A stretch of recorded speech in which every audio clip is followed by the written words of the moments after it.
Good afternoon, worldwide audience. This is the In My Opinion show with Ron Barry Robinson and friends. Today we will host Supreme Court Justice David Viviano. I apologize for the condition of my voice, but we'll take what God gives us. I hope that you, the worldwide audience, will appreciate the efforts in bringing the show together today under these circumstances. But now, let's get to Justice Viviano. Welcome, Justice David Viviano. Ron, thank you very much. It sounds like you have a cold. I just got over one myself, so I hope you will be feeling better soon. Thank you, Judge. This is Henry Hatter, not Ron. Ron is the host. Oh, I'm sorry. This is Henry's voice. I recognize your voice, Justice. Thank you. Henry, well, my well wishes go then to you. I hope you're feeling better soon. With that coming from the judge at the Supreme Court, I should automatically get feeling greater immediately. But now on for Justice Viviano. Justice Viviano, would you tell us who is David Viviano? I certainly will, Henry. I have been a justice of the Michigan Supreme Court for almost 20 months now. I grew up in Macomb County as part of a large family. I have 5 sisters and 1 brother. My father is a retired judge now. He was a lawyer, has been a lawyer for over 50 years. He and I actually served on the circuit court bench together for a period of 4 years until he retired. Now my sister Kathy is the presiding family judge in Macomb County, so we have a tradition of public service in our family. As I mentioned, grew up in Macomb County. I then went on to Hillsdale College and the University of Michigan Law School. I then had the privilege of working at 2 different large law firms, and one in Detroit and one in Chicago. Then I started my own firm in Mount Clemens, Michigan. I also served as city attorney in Centerline. After that, I decided to run for the circuit court bench in 2006 and fortunately was elected. And I served there in the civil and criminal division with a very busy docket. Interacted with a lot of folks, a lot of litigants, and a lot of lawyers. I also then was appointed to be the chief judge of Macomb County for about the last year and a half of my time there. I'm a rule of law justice on the Supreme Court. I know we're going to talk more about that, Henry, so I'll let you guide the questioning from there. Justice, again, I want to thank you for attending the Tuskegee Airmen's event at David Rundle's house on the 27th of August. We enjoyed you, and so did our audience. And that's why well, today... I have to tell you, it was a privilege to be there. It was a thrill for me, and to be there with some of the original members of the squadron was quite a high honor. And so I'm grateful that you invited me, and I was just happy to be able to be in attendance. I hope that you will attend other functions coming up shortly. I will send you an information on that later on. Sure. But I got a chance to introduce myself to your dad. And what a great man. I didn't know he was part of the court system, but I really enjoyed him. My daughter, my son, and all of the other people did get a chance to meet this distinguished lawyer court family. Well, he's been quite a role model for me and a great dad, obviously. He just turned 79 years old this past week, and one of the things we did on my campaign's Facebook page, I did a little tribute to my dad and talked about what he means to me and what he's meant to our community. But one of the really neat things about that was almost 80 different people commented on the Facebook page, family members and friends, and really people in the community, including people who he's interacted with in the court system. Some young people that were, for example, in the juvenile home when he was the juvenile court judge, posted on the website to tell us all really how much his interaction and his efforts have meant to them in their life and their development. Well, send our best to your dad and happy birthday to him. And now what I'd like to get into some of the philosophical aspects of being a justice, a judge, even a judge. Is justice a universal principle or truth? Can folks who live in this community get the same kind of justice anywhere in the world? Or is justice depends on where you are, who you are, and the circumstances of the times and events that you live under? Well, that's really a multi-dimensional and philosophical question, and I would say that justice is a universal truth in the sense that it's something that we all aspire to. And by the way, not just those of us who are judges or who wear the robe. I think that all of us in this world who aspire to achieve justice. Having said that, I think there's no question that some countries are better equipped and better structured to allow their citizens the opportunity to achieve justice and to achieve success and happiness in their life. And so I don't think the concept is the same or equally attainable all over the world. In fact, I'm quite certain that it's not. But I do know that it's a central principle, a founding principle of our country, and the reason that our founders designed a system of government to protect individual liberty, they divided the powers of government in order to limit them, to limit the growth and power of the central government. And they did that by dividing that power into three separate branches: the executive branch, who executes the law; the legislative branch, where policy is made; and the judicial branch, where our job is limited to interpreting and applying the law fairly to the cases that come before our court. So I do think, even within our country, I mean, I don't know if your question is getting at this, but based on people's circumstances, are they able to achieve justice? I do think we have, even in our great system, some problems where perhaps folks with different levels of resources aren't able to afford an attorney, for example. And so we are, I know, working in Michigan to improve our system for representation of folks who are indigent, particularly in criminal cases, and I think that's extremely important. We all need to be concerned about access to our courts and access to quality legal representation. Thank you for that response, Justice. As a matter of fact, this show goes all over the world, and there will be people from maybe China, Germany, in the upper Middle East that might send in responses to the show when you're talking about universal issues like this. So we'll keep you apprised of that as well. Can you hear me? Yeah, very, okay? very interesting. Just as a side note, in Macomb County, we've been receiving for the last few years visitors from China who are interested in the study of law and public policy. And it's been very interesting for us to give them some exposure to our legal system, the American legal system, but also for all of us here to learn more about the Chinese legal system. Yes, you will be getting some blogs back in, I'm sure, and the folks here at the studio will pass that on to us, and we'll pass them on to you. Okay, terrific. You may not like all of them, Justice, but we hope you do. Well, that's part of what it means to run for office and to try to make a difference in an open society like ours, is that folks are certainly entitled to their viewpoint. And I don't expect everyone to agree, and frankly, life wouldn't be as interesting, Henry, as you know, if everyone agreed all the time. I do. And now, Justice, I'm going to get to one of those philosophical principles again. Now, when a conservative justice proclaims that he or she is a rule of law justice, then what does that mean? And why should we care about that? Well, first of all, as I already mentioned, I'm proud to proclaim that for myself, that I'm a rule of law judge, and that means that I understand that a judge's role is limited. It's not my job to decide what my preferred outcome is in a given case, or whether I think that the policy of the legislature is a good policy or a bad one, or whether I should replace it with my own.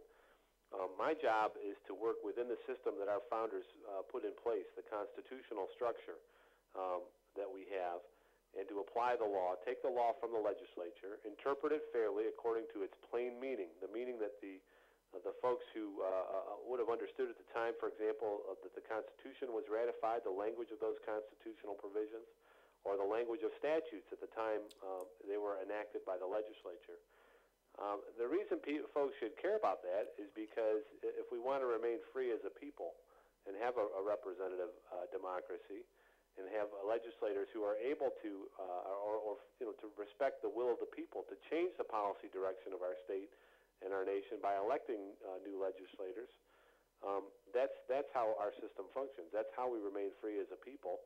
And otherwise, we end up with judges who are not elected as policymakers, but who act because they think perhaps that they're wiser, for example, than the legislature or the people who elected them, and who are making decisions that are not legitimate without legal authority. So I think folks who, in this country, we're fortunate to have a pretty good understanding, I think, people at a gut level of how our system works, and that we want judges who are umpires, who are calling balls and strikes, and who aren't changing the rules of the game as we go.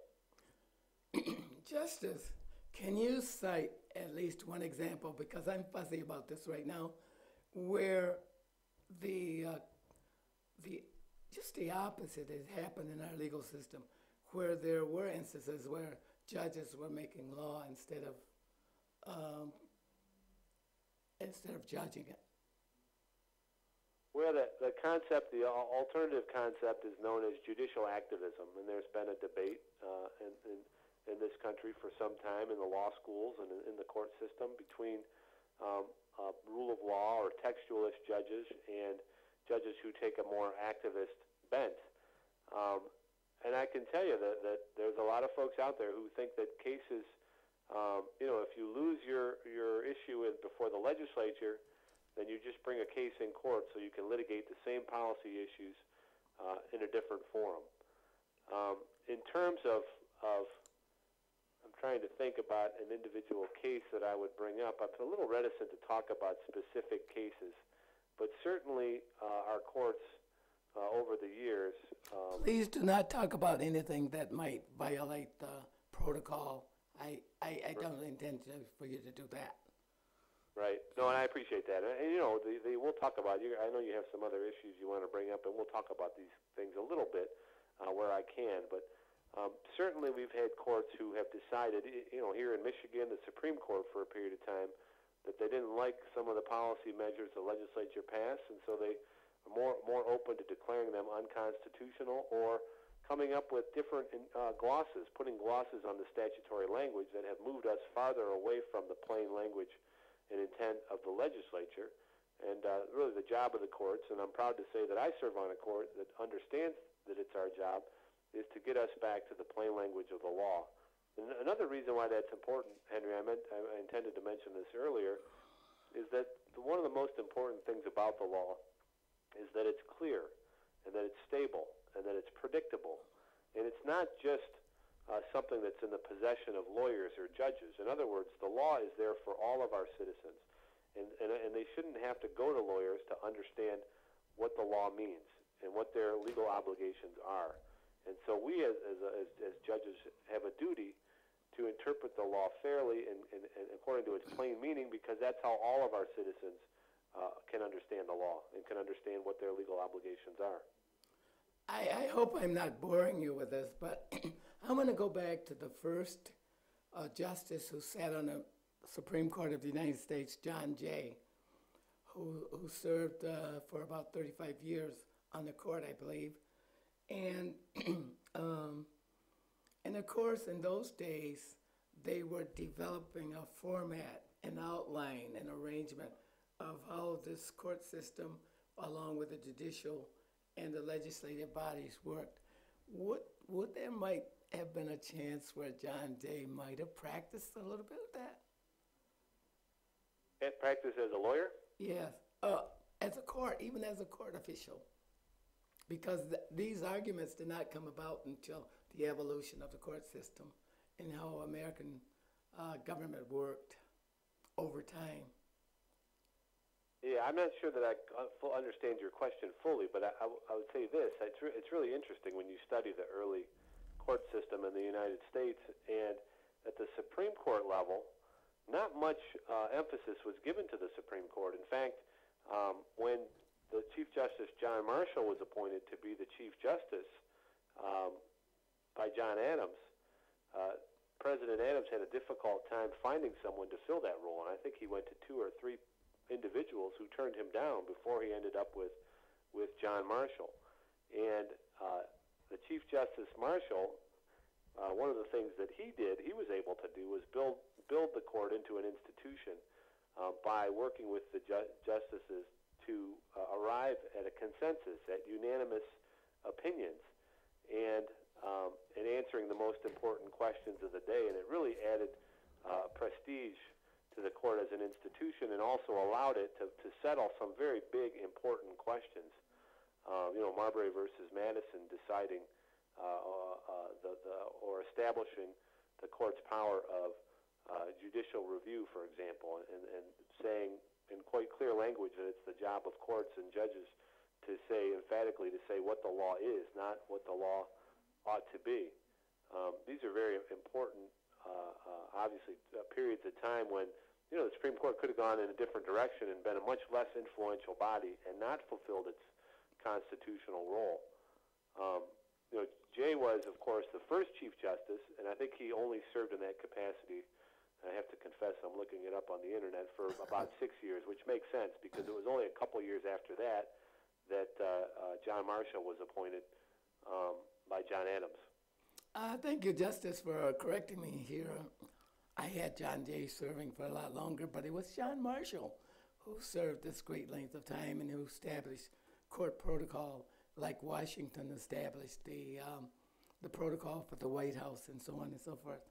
It's interesting that you would add a comment on that, because those are comments that people want to know, the little nuances that justices today, as they look back over history and look at how things evolved and developed.